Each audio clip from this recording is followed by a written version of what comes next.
अनेक प्रकार के पशुओं का मांस पकाया और उस दुष्ट ने ब्राह्मणों का मांस मिला दिया। दोस्तों, ये कहानी है प्रताप भानु सिंह की।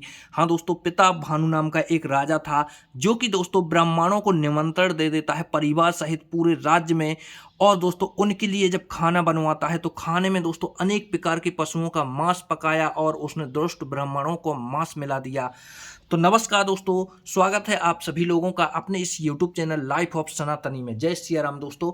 और दोस्तों स्वागत है आप सभी लोगों का श्री रामचरितमानस रामायण के एक और नए अध्याय में। मित्रों, जैसा कि आप सभी लोग जानते हो कि पिछले वीडियो में श्री रामचरितमानस रामायण को दोहा क्रमांक 172 पर समाप्त किया था और यहाँ से ये प्रताप भानु वाली कहानी बहुत ही अच्छी है दोस्तों, जो कि आपको सुनना चाहिए। इसलिए दोस्तों यहाँ से हम रामायण को अर्थ सहित स्टार्ट कर रहे हैं। तो दोस्तों ये जो कहानी है इसे आप लोग ध्यान से सुनिए, बहुत ही दोस्तों खतरनाक, और इस कहानी से आपको बहुत ही कुछ सीखने को मिलेगा।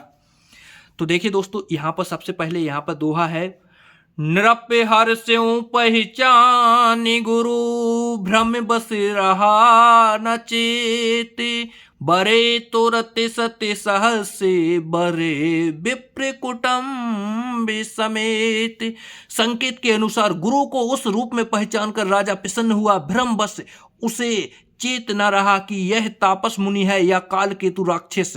उसने तुरंत 1,00,000 उत्तम ब्राह्मणों को कुटुंब सहित निमंत्रण दे दिया। दोस्तों यहाँ पर आपने देखा उस राजा ने जिस रसोइये को बुलाया था, रसोई में आना था तापस मुनि को, लेकिन वहां पर तापस मुनि की जगह पर काल केतु नाम का राक्षस आ गया। उसके बाद दोस्तों क्या हुआ सुनिएगा। यहाँ पर देखिए दोस्तों, उसी राक्षस के कहने पर राजा ने ब्राह्मणों को यानी कि 1,00,000 ब्राह्मणों को कुटुंब सहित निमंत्रण दे दिया, परिवार सहित निमंत्रण दे दिया। अब यहाँ से सुनिएगा। उपरोहित जिव नार वनाई, छरस चार विध जसे श्रुत गाई। माया मय तह कीन्ह रसोई, व्यंजन बहुगनि सकई न कोई। पुरोहित ने 6 रस और 4 प्रकार के भोजन जैसा कि वेदों में वर्णन है बनाए। उसने मायावी रसोई तैयार की और इतने व्यंजन बनाए जिन्हें कोई गिन नहीं सकता। विविध मृग ही करे आमिष राधा, तहि में हो विप्र मास खल साधा।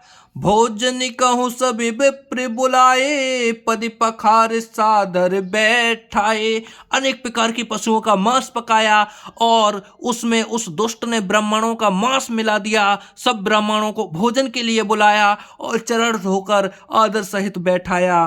फिर उसके बाद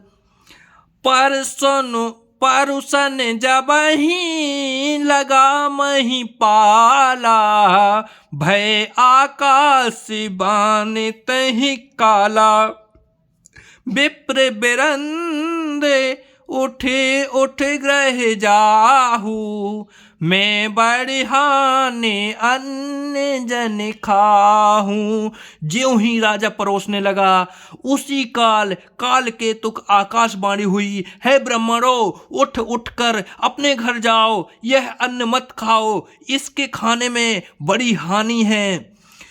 और उसके बाद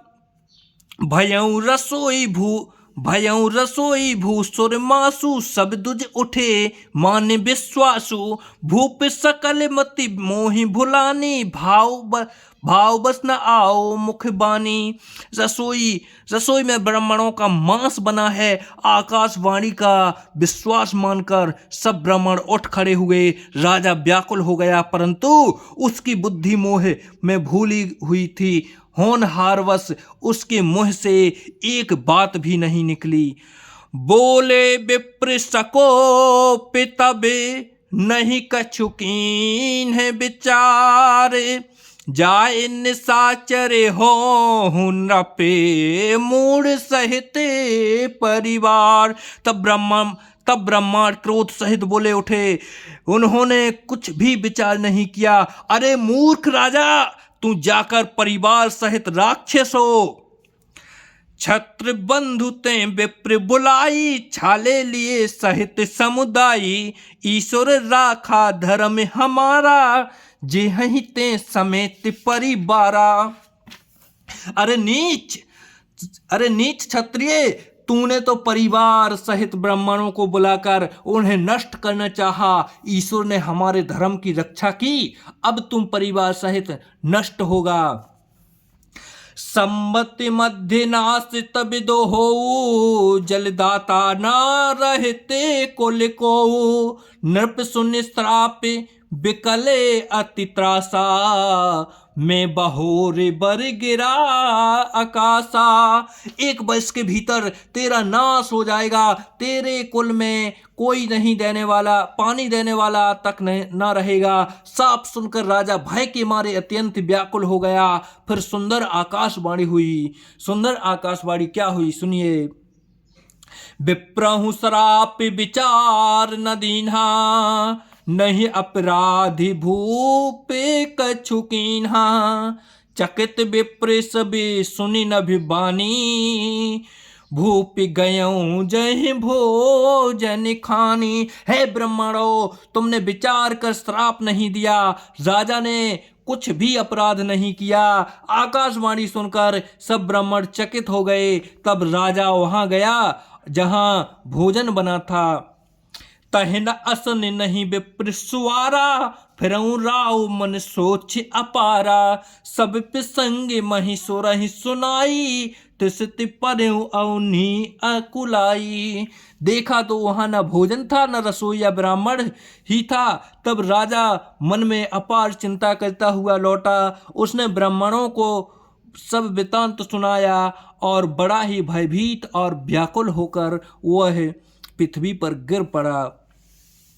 भूपति भावि मिटई नहीं, यद्यपि न दूषण तोर।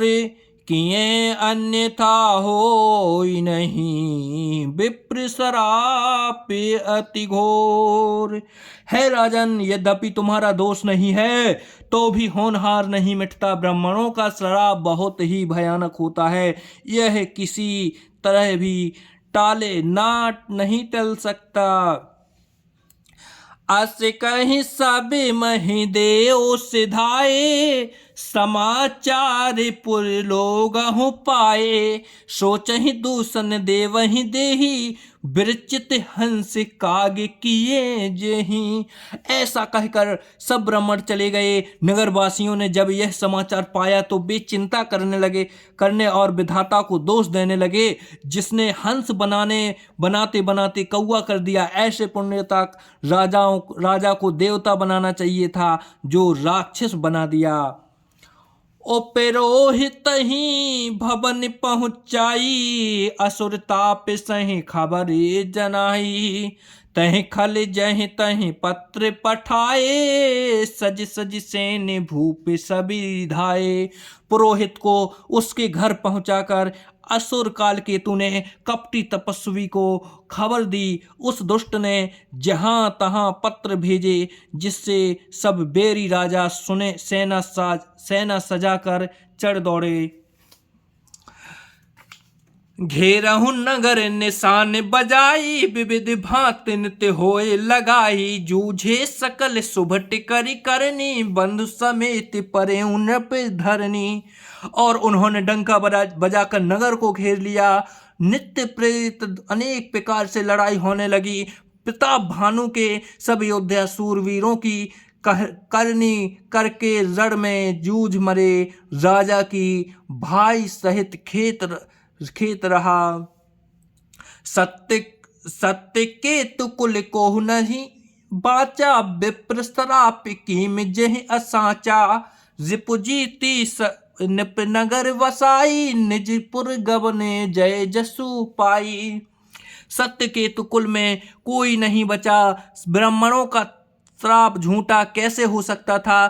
शत्रु को जीतकर नगर को फिर से बसाकर सब राजा विजय और यश पाकर अपने अपने नगर को चले गए। भारद्वाज सुन जहीं जाहि जबे, होय विधाता बाम।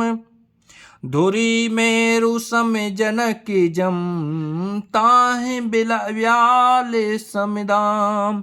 यज्ञवल्क्य जी कहते हैं, हे भारद्वाज सुनो, विधाता जब जिसके विपरीत होते हैं, तब उसके लिए भूल सुमेर पर्वत के समान भारी और कुचल डालने वाली, पिता यम के समान काल रूप और रस्सी सांप के समान कट खाने वाली हो जाती है। तो मित्रों, जय सिया राम। आज की वीडियो में यहीं पर समाप्त करते हैं वीडियो को। कल की वीडियो में फिर यहीं से आगे बढ़ेंगे। चलिए देखते हैं दोस्तों आगे फिर क्या होता है।